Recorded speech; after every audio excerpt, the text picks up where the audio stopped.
da caridade. Perdão. Lição viva da caridade, né? Que é um aprofundamento, uma dilatação da solidariedade. E dessa maneira, não enxerga barreiras, não vê preconceitos e se dedica ao bem sem medir consequências, né? Arrebatando pelo exemplo os corações que estão ali, sendo testemunhas dessa manifestação de amor. O desejo de posse, de gozo, de superioridade, que tipifica o egoísmo, na área libertadora do altruísmo, se converte em anelo de doação, de felicidade, de fraternidade. Olha só que interessante. O próprio desejo muda de conteúdo, perdendo a face tormentosa de jogos de prazeres para constituir-se numa aspiração de serviço. Os impulsos da carne, que buscam satisfazer os instintos e as paixões mais fortes, mais primárias, transformam-se em arrebatamentos de bondade e compreensão humana. O próximo deixa de ser usado para ser dignificado. Veja que interessante que até aqui a gente vê um exemplo do princípio de Lavoisier, que nos diz que na natureza nada se perde, nada se cria, tudo se transforma, né? Emmanuel, no livro Pensamento e Vida, ele nos esclarece que a mente, ele diz que a mente é o espelho da vida, e que a mente é como um grande escritório, o escritório com os seus departamentos. Esse escritório é gerido por um gerente. Esse gerente é a vontade. Um dos departamentos é o departamento do desejo, que é responsável pela ideação, pela projeção ideal, né, do almejar da pessoa, do espírito. Então, veja que interessante que nos processos iniciais, né, da hominalidade, como ainda estamos muito marcados pela animalidade e um tanto teimosos, né, um tanto arredios, nós permanecemos num círculo de desejo, manifestando essa nossa habilidade com conteúdos mais brutos, com manifestações, como diz aqui, mais primárias, né? Mas veja o que acontece, que esse material todo é como acontece na natureza. Isso não deixa de servir como um exercício. Por quê? Porque o animal está regido pelo instinto. Ele não procria o ano inteiro. Ele procria quando o tempo para a sua espécie o determina. E existem espécies que procriam a cada 2 anos, a cada 5 anos, a cada 10 anos. Não são todas as espécies que procriam todos os anos e múltiplas vezes ao ano. Então, o instinto animal, puramente animal, ele é assim, é um samba de uma nota só. A gente não adiciona muitas variações, né? Não tem aí uma improvisação bossa novística ou jazzística, isso não existe. Essa improvisação jazzística, vamos dizer assim, usando essa imagem musical, ela só vai acontecer quando a gente entra pela hominalidade. Só que com esses conteúdos ainda muito animalizados, né? E com aquela experiência tão primária, né? Do caçar, do lutar, do fugir, do comer, tudo com a sua, né, expressão animalizada, mais primária, o departamento do desejo se caracteriza por essa coisa da idealização, né? O objetivo, ele precisa ter uma imagem, ele precisa ter uma idealização.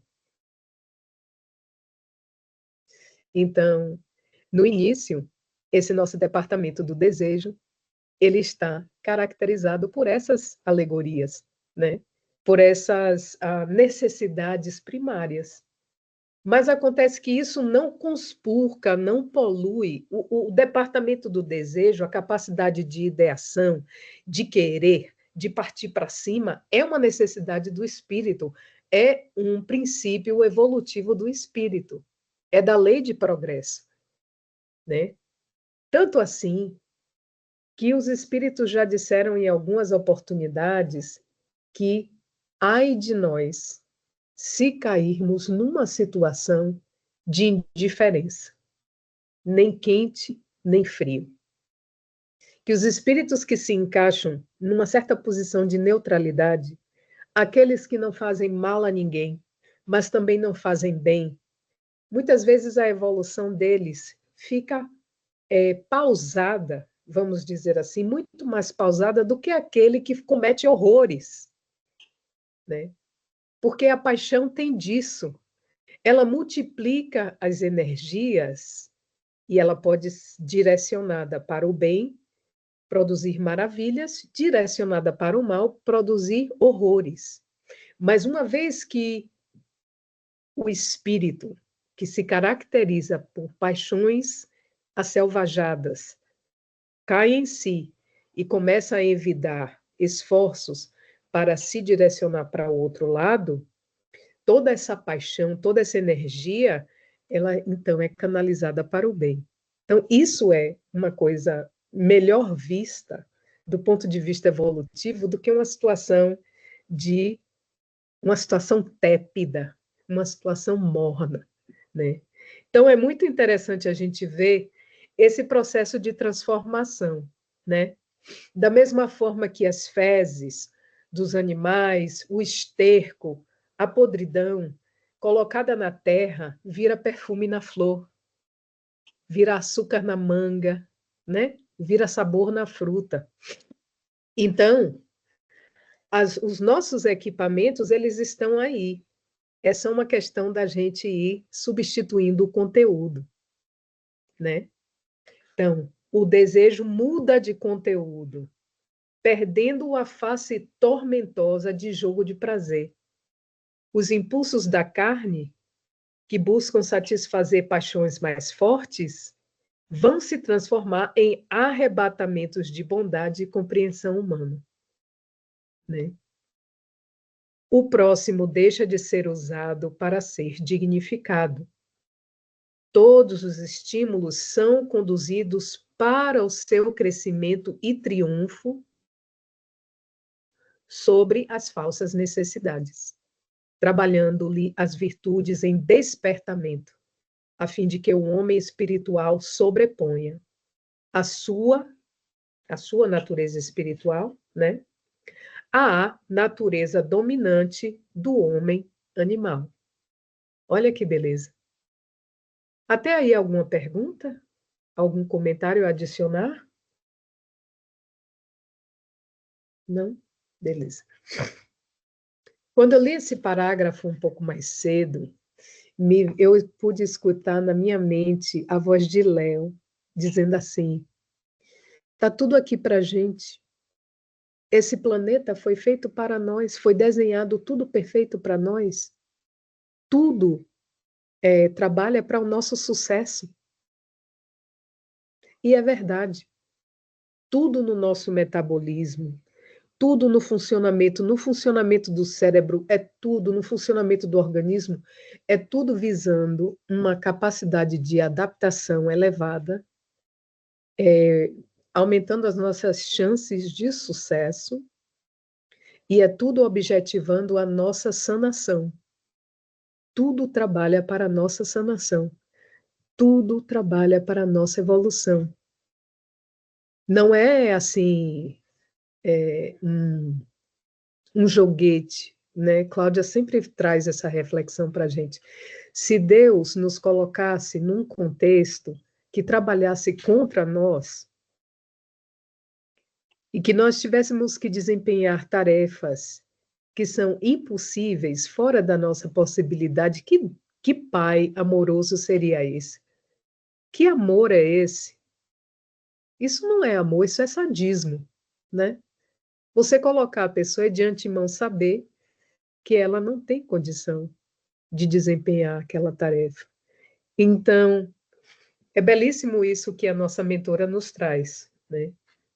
Todos os estímulos são conduzidos para o crescimento. Basta a gente fazer o esforço.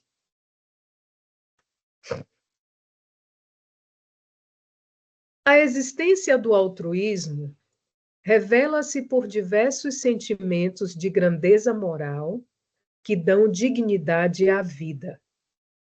Entre esses, a generosidade assume papel de destaque, por ser-lhe a primeira manifestação prática, portanto, a sua forma inicial de exteriorizar-se na ação. Olha que importante. Qualquer gesto de generosidade que nós tenhamos, ele já é uma semente, já é uma folhinha, uma raizinha de altruísmo que está brotando. Costuma-se afirmar que aquele que não abre mão mantém fechado o coração. E com fundamento, porquanto a generosidade tem início no sentimento que ama e deseja ajudar, a fim de concretizar-se na ação que socorre. Ou seja, a generosidade nasce nesse sentimento de solidariedade, de compaixão, dessa vontade de fazer alguma coisa, dessa retribuição. Lembra que no capítulo anterior, nos caminhos para a cessação do sofrimento, ela elabora toda uma cadeia de evolução de sentimentos para a gente chegar no ápice, né, que é a iluminação, né? O ápice da cessação do sofrimento, né? Essa nossa perfeita integração, essa nossa perfeita, como ela coloca aqui, sobreposição do homem espiritual à natureza dominante do homem animal, né? Abrir mão é o gesto de deixar verter do coração ao mundo exterior o fluxo generoso em forma de doação, a fim de alcançar, no futuro, as grandiosas formas de abnegação. A generosidade, portanto, doa de início coisas, objetos, utensílios, roupas e alimentos, agasalhos e teto, para depois brindar sentimentos, aprimorando a arte de servir até poder doar-se. Então, aqueles gestos incomuns que ela descreve no capítulo anterior, isso é uma culminância do desenvolvimento dessa arte da generosidade. Né? A gente começa dando coisinhas, né? A gente lembra, é muito difícil a gente ler essa passagem e não lembrar daquela fase egocêntrica da criança, né? Que tudo é ela, que tudo é dela, que a mãe é dela e o pai é dela, que os brinquedos são dela, e ela, né? As crianças geralmente passam por isso. E aí a gente vê no seu desenvolvimento, eles vão começando a ter aquela capacidade de compartilhar, né? Estamos vendo com a evolução dos seres humanos, né, ainda mais agora, com tantos espíritos vindo nos ajudar nesse processo de transição, estamos vendo essa manifestação da generosidade aparecer mais cedo nas crianças, né? Que é um traço muito bom, é uma mudança muito positiva.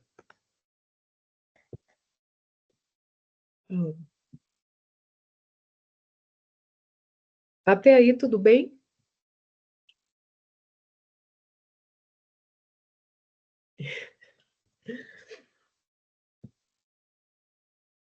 Somente quem se exercita na oferta material predispõe-se às dádivas transcendentes, aquelas que não têm preço, não enferrujam, nem os ladrões roubam.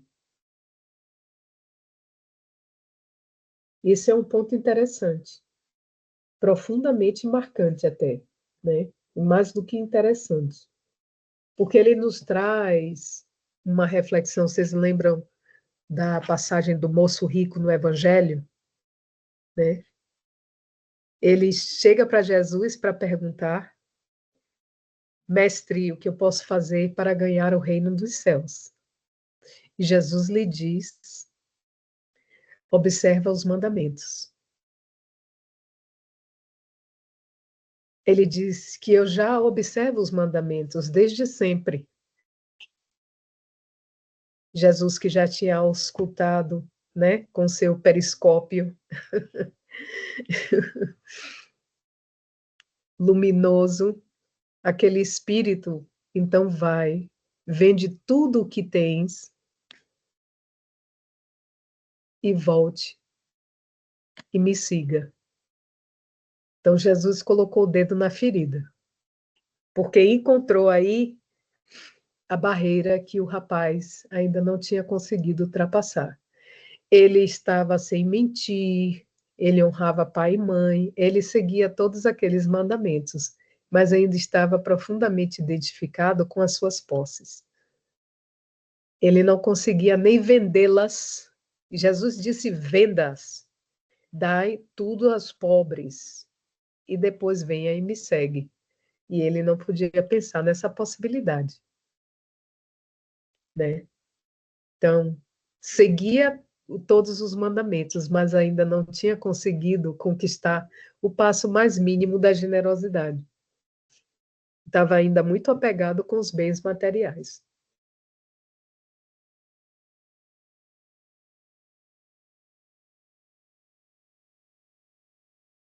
Então, somente quem exercita na oferta material se predispõe às dádivas transcendentais, né?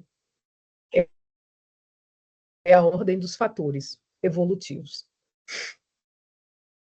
A generosidade mais se enriquece quanto mais distribui, mais se multiplica quanto mais divide. Olha que lindo. Pois que tudo aquilo que se oferece possui-se. A gente só dá do que tem, né? A gente não consegue dar aquilo que a gente não tem. A mente não concebe, o coração não produz. Não obstante, qualquer valor que se retenha passa-se a dever. Lembra que nós estudamos no capítulo anterior que nesse processo da gente enxergar, passar a enxergar Deus nos irmãos, a gente passar a enxergar a bondade que se manifesta nas pessoas, independente de quem elas sejam, né? Ultrapassar esse nosso preconceito, né? Seja ele de raça, de cultura, de língua, de religião, de partido político, né? De qualquer ideologia, né? Vai ultrapassando a isso. Só que aí, nesse processo, a gente vai sentindo o ardor da retribuição. Por quê? Porque de nós mesmos não inventamos nada, não criamos nada, não produzimos nada. De nós mesmos só podemos oferecer as mãos em serviço, porque tudo o mais tem nos sido entregue com amor com dedicação, com a mão beijada. O universo nos tem carregado, nos tem sustentado, nos tem enriquecido de conhecimento, de experiências. São bilhões de anos de evolução que temos sido sustentados pelo amor divino sem produzir nada de nós mesmos. E quando vamos nos enveredando pelo bem, vamos seguindo as pegadas luminosas dos outros que vieram na nossa frente. E não conseguimos chegar até lá sem a inspiração, a guia, a orientação dos espíritos, dos bons espíritos que nos auxiliam. Então, de nós mesmos, não existe nada. Não criamos nada. Não vamos conseguir animar um átomo. Não vamos conseguir crescer 1 micrômetro de cabelo. Não vamos conseguir fazer uma célula funcionar. Nenhum de nós tem esse poder. A única coisa que nos compete é amar a Deus sobre todas as coisas e nos oferecermos em serviço. O resto todo. Então, daí que qualquer valor que se retenha, qualquer valor, aí passa-se a dever. Porque tudo que é conhecimento foi adquirido a preço de experiência. E toda experiência foi financiada pelo amor de outrem, pelo serviço de outra pessoa, pelo amor divino, pelo exemplo do Cristo, dos Cristos, por toda a eternidade. Então, nós temos passado, como a gente diz aqui nos Estados Unidos, freeloading, né? De certa forma, como parasita, aquele que suga e não produz quase nada. Ou produz muitíssimo pouco, né? Daí que Joana de Ângeles, nossa mentora, chega a dizer, né? No começo desse livro, em capítulos anteriores, ela nos diz: um dos maiores problemas, uma das maiores fontes de sofrimento é que o homem é muito confuso a respeito daquilo que ele merece e a respeito daquilo que ele precisa.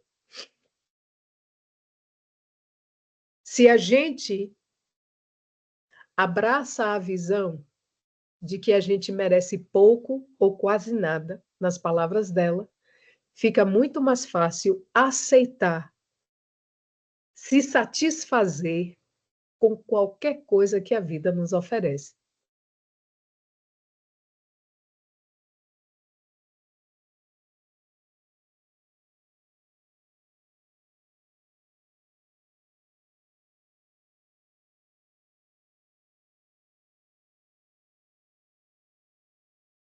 Então, não obstante qualquer valor que se retenha, passa-se a dever. A felicidade desse mundo resulta da ação de doar. Desse modo, perdão. A felicidade desse modo resulta da ação de doar, dos benefícios que dela decorrem.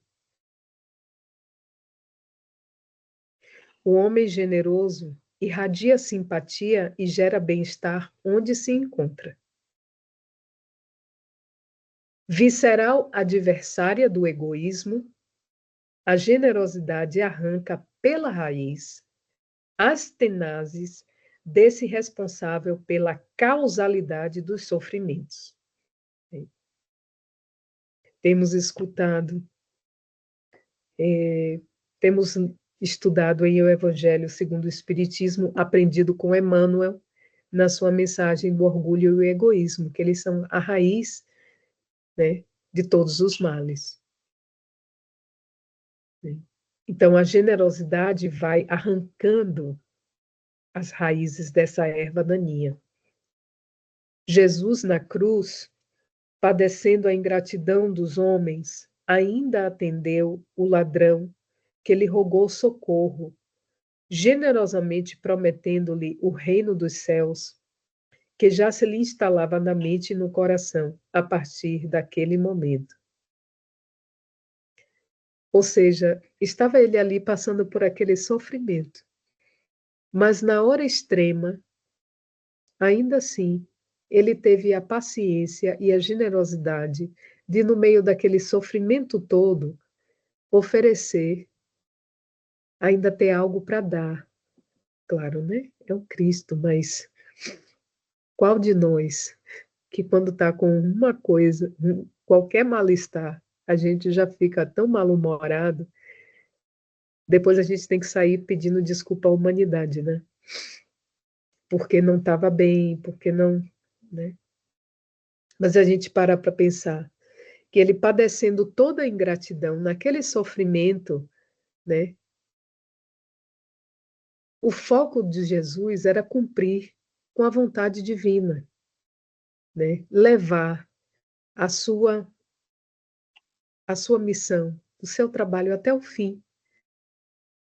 Então, independente do que o corpo estava passando, ele estava ali com os olhos postos no dever, que é o que nossa mãe Joana nos convida a fazer numa das suas mensagens. Ela tem duas mensagens, se não me engano, no Evangelho segundo o Espiritismo. E uma delas chama-se a paciência, né? Então, a gente, ali naquela leitura, ela nos diz justamente isso, se a gente foca nos deveres a cumprir e não no barulho que está em redor, o barulho da circunstância, a forma como a palavra foi ofertada, isso como foi feito, ou aquilo como foi dito, porque não está dentro da nossa preferência, porque a gente acha que devia ser assim, que devia ser assado, né? Exatamente, essas seduções da vaidade, né? Essas preferências egóicas que a gente tem, né? Que tudo tem que ser feito sob medida, segundo os nossos pareceres, né? Mas que se a gente focar nas bênçãos, nas oportunidades, na forma como as coisas poderiam ser muito pior, vamos ver que a nossa carga não é tão pesada assim, né?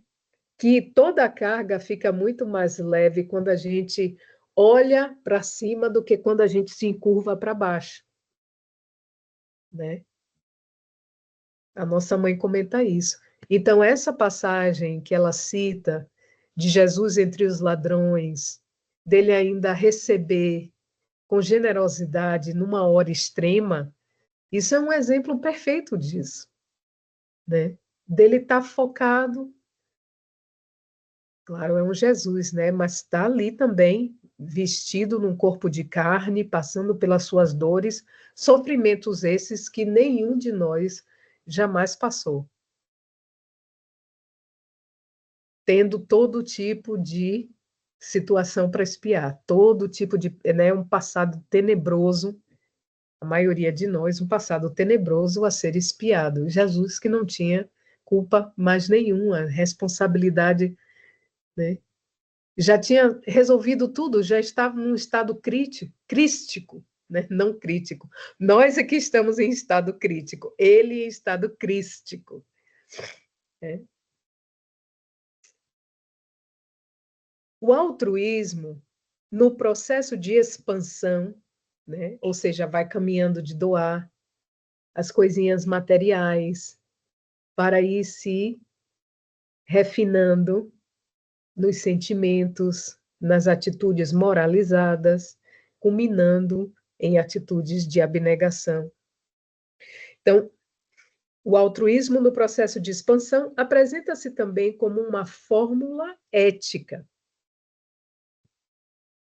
Entendamos essa ética na condição de serenidade, que respeita todos os comportamentos, sem impor a sua forma de ser, de encarar a vida, de manifestar-se.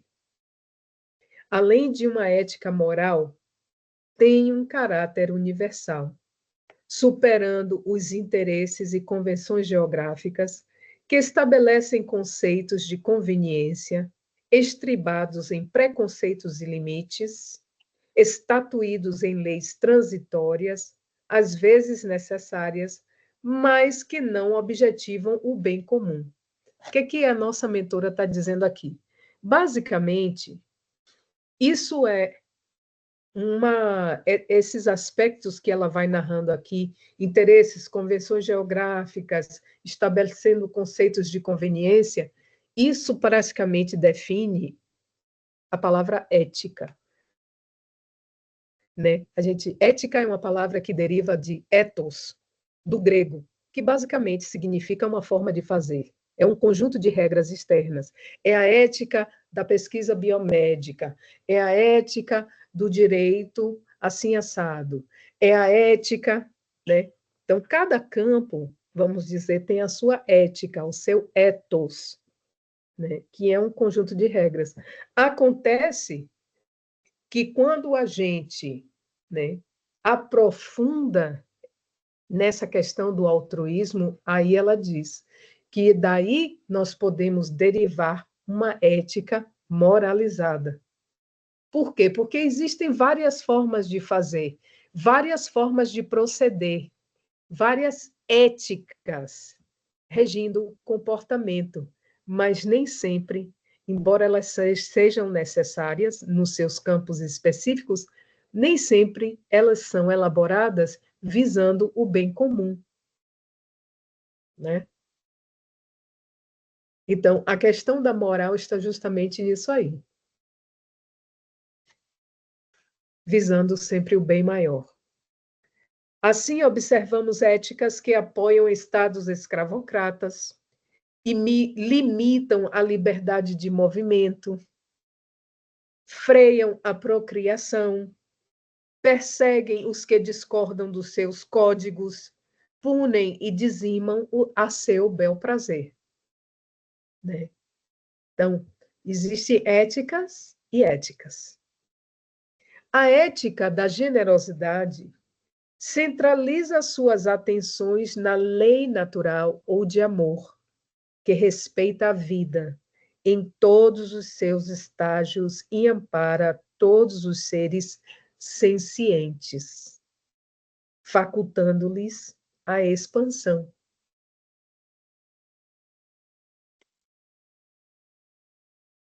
Allan Kardec recebeu dos benfeitores da humanidade as diretrizes éticas perfeitas. Olha que coisa linda! Diretrizes éticas perfeitas, oriundas da lei natural, porque procedente de Deus, a irradiar-se em várias outras que fomentam o progresso, preservam a vida e dignificam todos, promovendo o homem por meio do trabalho, igual ao seu irmão na origem e diferente nas conquistas intelectos morais, sem privilégios, porém, ao alcance de todos, né? Porque aí a gente entra com o divisor de águas, né? O divisor de águas é o livre-arbítrio, é a escolha que cada um faz. A evolução, ela segue o seu curso, mas cada um é o arquiteto da própria vida, com V maiúsculo, né? Então, temos a mesma origem, mas nos apresentamos diferentes em termos das nossas conquistas intelecto-morais, porque isso aí já é o nosso trabalho de formiga. Isso aí já constitui o nosso trabalhinho, as escolhas que a gente faz, né? O resultado da aplicação do nosso livre-arbítrio, do esforço no trabalho evolutivo. Ficou claro até aí?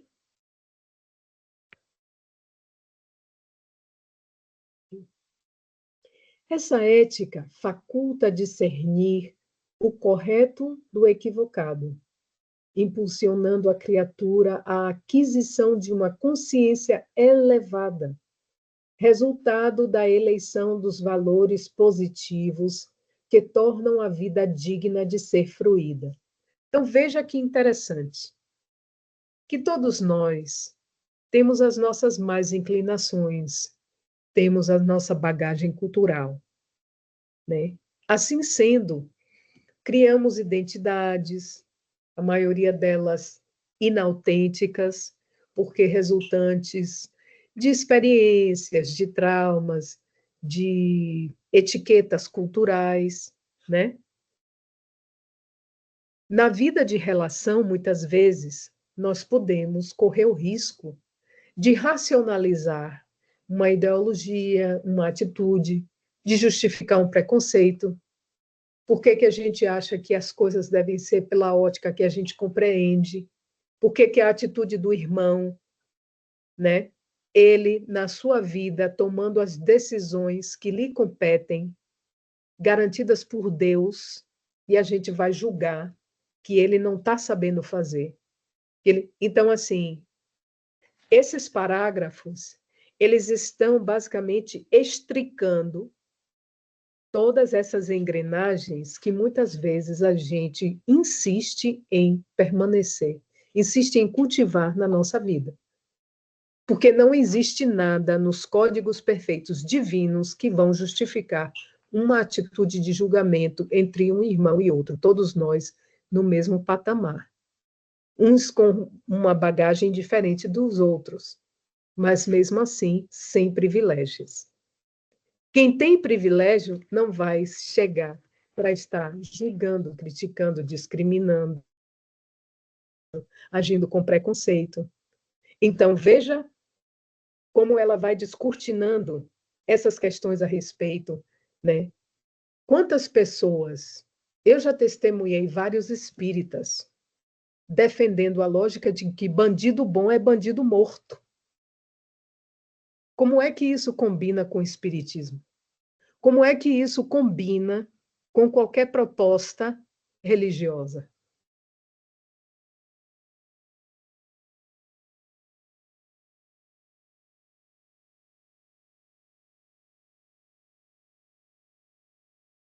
Defendendo a todo custo uma expansão do porte de armas no Brasil, como acontece nos Estados Unidos. Vários espíritas, já escutei isso da boca de várias pessoas ditas espíritas.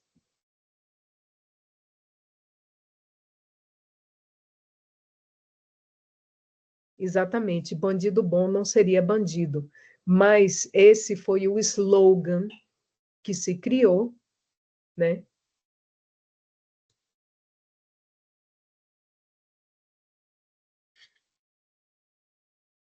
Para justificar a violência, sendo que, dadas as... O ser humano, ele faz parte da natureza, ele não é um ser à parte. Foi criado por Deus, destinado à plenitude,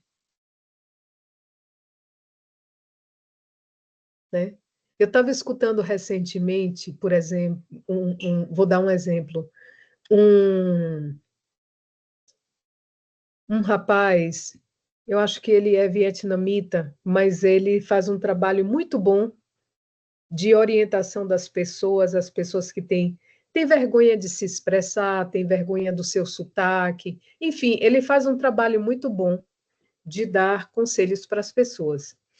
E aí, numa situação, ele conta uma história de que ele tinha uma árvore na sua casa que era uma pereira, né? Uma árvore produtora de peras. E que ela estava sempre parcialmente queimada e ela não dava muitos frutos. E ele chegou para o jardineiro dele e disse assim: faz favor, tira essa árvore daqui, que essa árvore é péssima. O jardineiro disse: não, ela não é péssima. Ela está num ambiente inadequado para ela. Pereira não é planta de sol. Ela não pode ter sol direto. ela não é uma árvore má. Ela foi colocada num ambiente que não é propício ao seu desenvolvimento. Aí ele disse, então tá, coloque ela onde você acha que deve. E vamos ver o que acontece. Ele disse que a pereira, depois de um tempo, floresceu, enfruteceu de um jeito que era uma árvore irreconhecível. Porque foi colocada na sombra, num ambiente que era propício às suas... Né? Então, sem a gente sair muito pela tangente, né, esses parágrafos que a nossa mãe enumera aqui, eles são muito importantes, né? Porque as pessoas falam de ética, ética, ética, sem realmente raciocinar a respeito do que estão. Não porque a ética disso, a ética daquilo, mas existe a ética da verdade. Existe a ética perfeita. Por que que é uma ética perfeita? Né?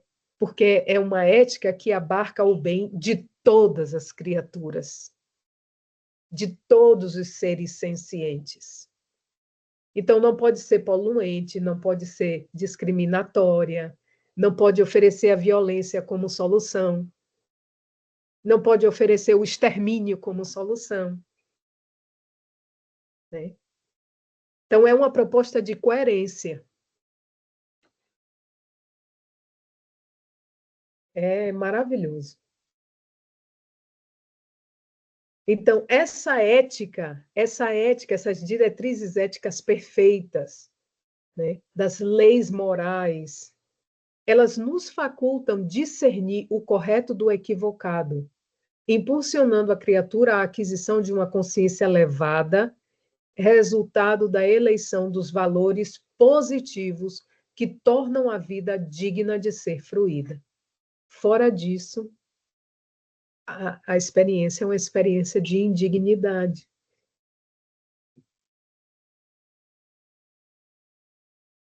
A sua moral é centrada na generosidade sem a falácia da anuência. Veja a escolha de palavras, a falácia, porque não passa de um sofisma, não passa, né, de um raciocínio artificial, egóico, uma situação de colocar uma falange, né, em, em vantagem de uma outra.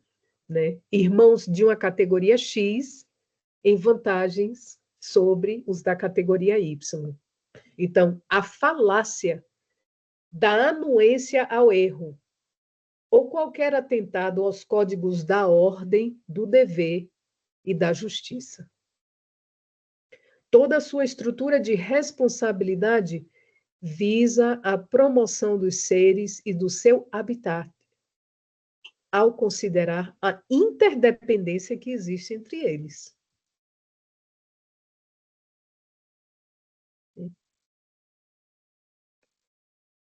Não elegem os seres em detrimento de outros,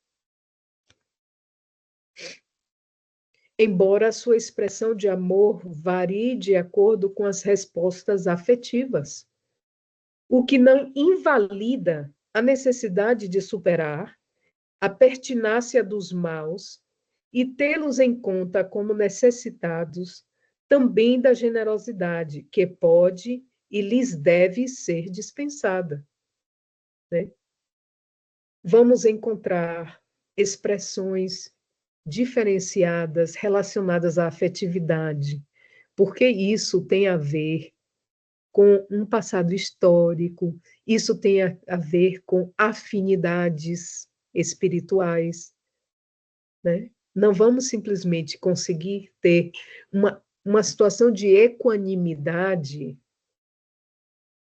Né? Um amigo nos faz vibrar a emoção, vai nos trazer uma alegria, né? Uma sensação, uma felicidade que é diferente daquela da gente olhar uma pessoa extremamente calosa, difícil, a gente oferecer paciência, a gente dilatar as possibilidades da caridade moral. Não vamos sentir o mesmo calor humano, não vamos ter a mesma resposta afetiva, o que não significa dizer que vamos faltar com a generosidade, né? Tampouco vamos ser coniventes com uma atitude vulgar, com uma atitude de desrespeito, né? Então, existe aí, não é uma proposta assim, simplesmente de igualitária, sem qualquer,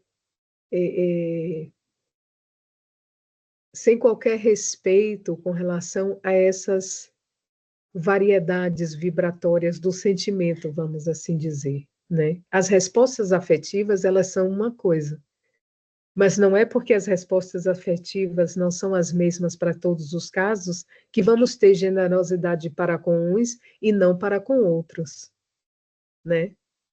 Que aqueles que estão agindo de uma forma equivocada, com rebeldia, com violência, né? Roubando, matando, desvirtuando, que essa atitude precisa ser encarada com certo rigor, sim, mas não podemos perder de vista a questão da humanidade, da generosidade, da dignidade que precisa ser mantida, né? Então, não precisamos nos enveredar pelo terreno do o homem ser o lobo do homem, olho por olho, dente por dente, porque aí estamos fazendo o caminho inverso daquele que o Evangelho nos propõe, né? Normalmente, sob a ação do desejo, as demais pessoas são classificadas de acordo com o interesse que fomentam, que estimulam, com o lucro que proporcionam, tornando-as afáveis e amigas, antipáticas ou inimigas, insignificantes ou indiferentes.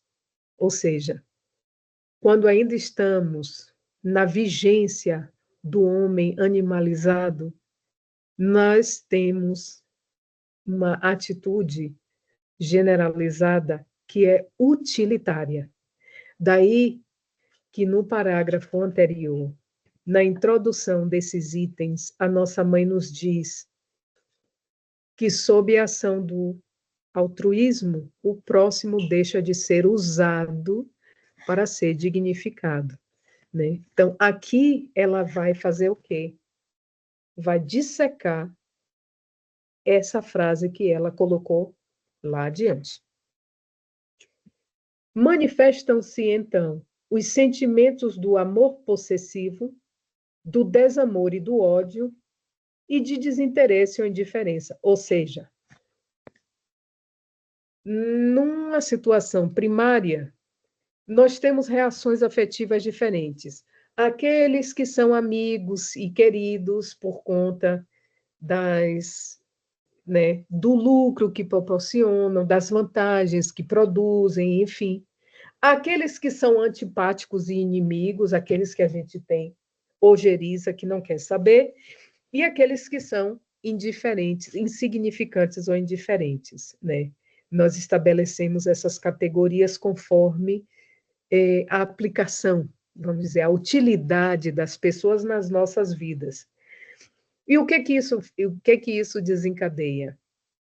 Desencadeia sentimentos de possessividade naqueles que nós temos uma, uma afetividade, né? De uma qualidade maior, de uma amizade, de um amor, entre aspas, desamor e ódio, aqueles que a nós nos são antipáticos, e desinteresse e indiferença, aqueles que nos são indiferentes. A ética da generosidade, contudo, propõe a conquista de valores que permanecem escondidos nos últimos e a compreensão quando os primeiros nos correspondem ao modelo, não nos correspondem ao modelo ao qual foram submetidos. Ou seja, na proposta do amor possessivo, né? Ai, mas eu amo essa pessoa, mas ela é minha amiga, ela é muito querida, é da minha família, não sei o quê. Nós temos um amor que é muito egóico, é um amor possessivo, né? Só acontece que essas pessoas não foram feitas para corresponder as nossas expectativas. Então, a ética da generosidade, o que é que ela propõe? Aquelas pessoas que nos são antipáticas ou aquelas pessoas que nos são indiferentes, a gente, né, ela nos propõe buscar desenvolver valores que nessas pessoas eles se apresentam escondidos, ou seja, é também uma compreensão da nossa parte de que nessas pessoas esses valores estão escondidos. Escondidos por quê? Porque a gente não consegue enxergar. Porque a gente só enxerga conforme os próprios valores, as próprias possibilidades, né? E aqueles outros, aos primeiros, a quem a gente devota aquele amor roxo, aquele amor possessivo, que vão nos decepcionar porque não foram feitos, né? Não é a brincadeira dos pré-escolares, que é o triângulo entra no triângulo, o círculo no círculo, né? Não tem aquele joguinho que a gente tem os cubinhos e as formas e vai encaixando. Então, a pessoa não é assim. Os seres humanos, eles não foram feitos para encaixar na proposta daquilo que a gente acha. Então, a ética da generosidade nos propõe ter uma atitude compreensiva. Quando as pessoas não se encaixam aquelas expectativas que a gente faz.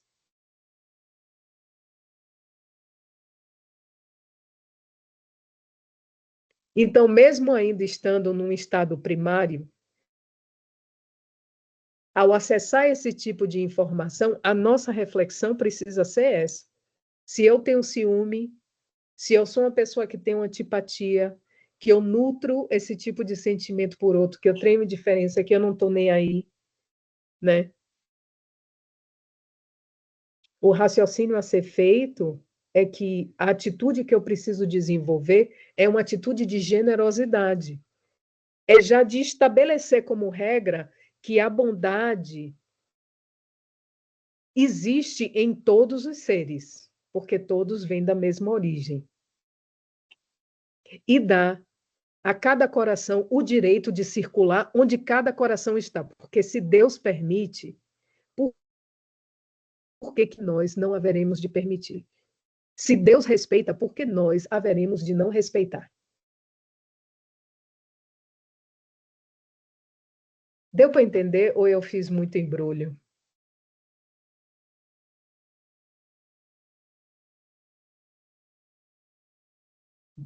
Ok. Não é castradora, ou seja, a ética da generosidade não é uma ética castradora, por apresentar-se destituída de um caráter punitivo. Não obstante, o seu senso crítico analisa tudo e todos de modo a produzir o melhor.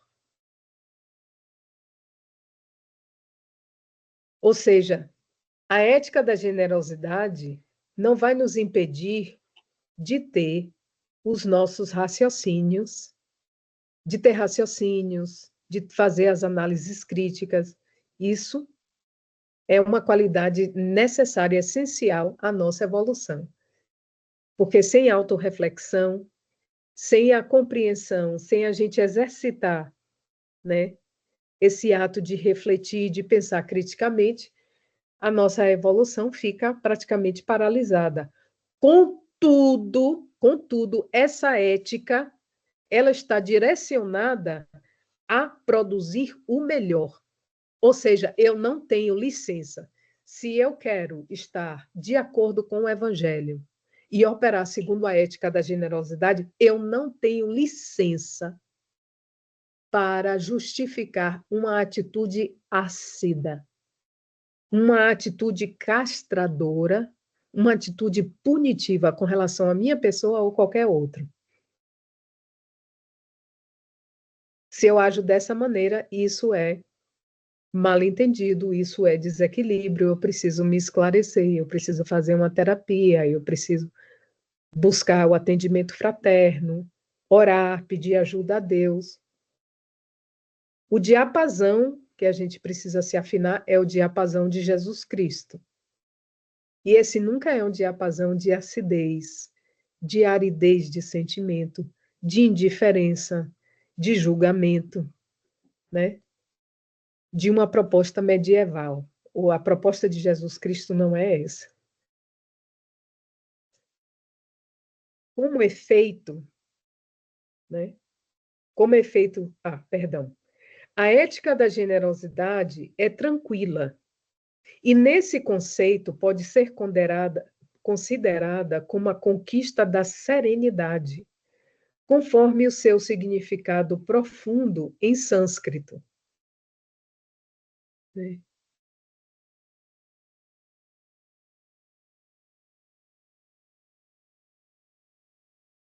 Que é interessante porque eu fui fazer uma pesquisa a respeito do significado, né, da serenidade em sânscrito, e é a palavra shanti, que muitas vezes está repetida, Om Shanti Shanti. É um dos mantras que a gente aprende com as propostas da Índia, e o que isso corresponde é um significado tão bonito, porque é harmonia de corpo, de mente e de ação.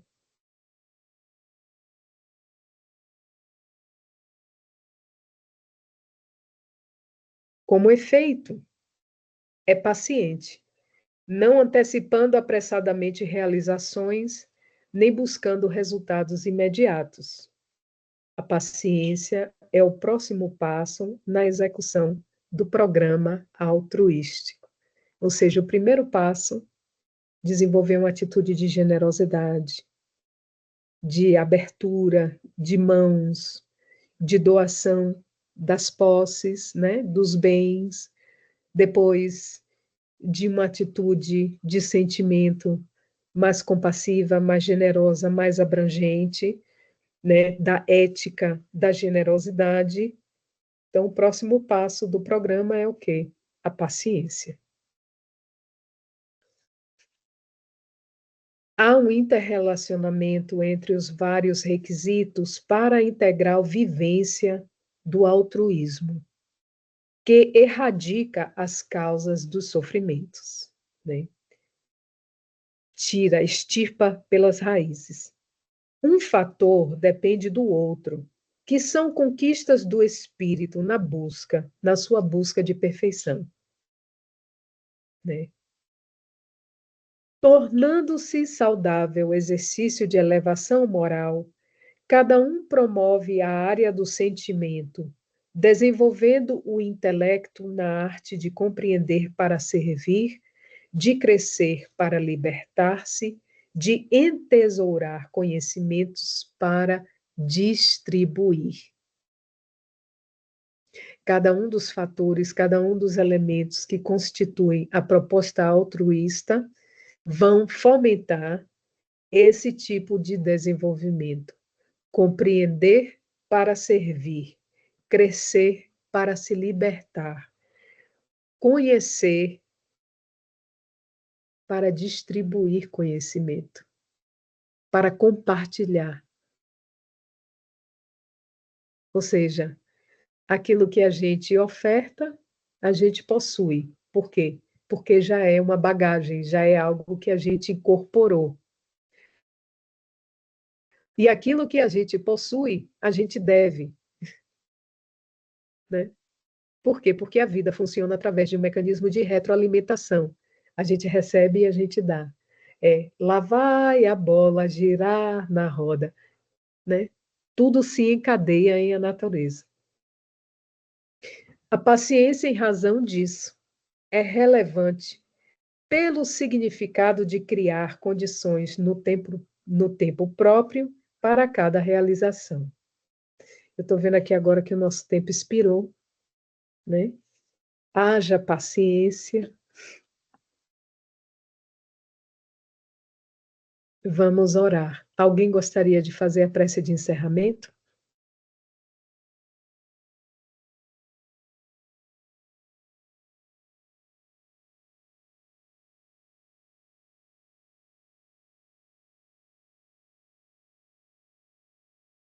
Ninguém? Eu posso fazer, Gel. Ok, querido, vamos lá então. Senhor, queremos agradecer esse dia de hoje, essa oportunidade, esse planeta aqui onde que nos sustenta e nos dá a oportunidade de crescimento, de aprendizagem, de continuação no que temos que chegar. Agradecemos ao mundo espiritual, nossos espíritos guias, mentores desse grupo, familiares e amigos. Queremos pedir permissão para encerrar essa aula de hoje e agradecer pelas leituras, pela leitura e pela explicação do ensinamento de Joana. Agradecemos, Gel, pela sua dedicação. Que assim seja. Que assim seja. Obrigada, Léo, pela oração. Obrigada, queridos, pela presença. Uma boa noite. Boa noite, querida. Obrigado por tudo. Boa noite, bom resto de semana.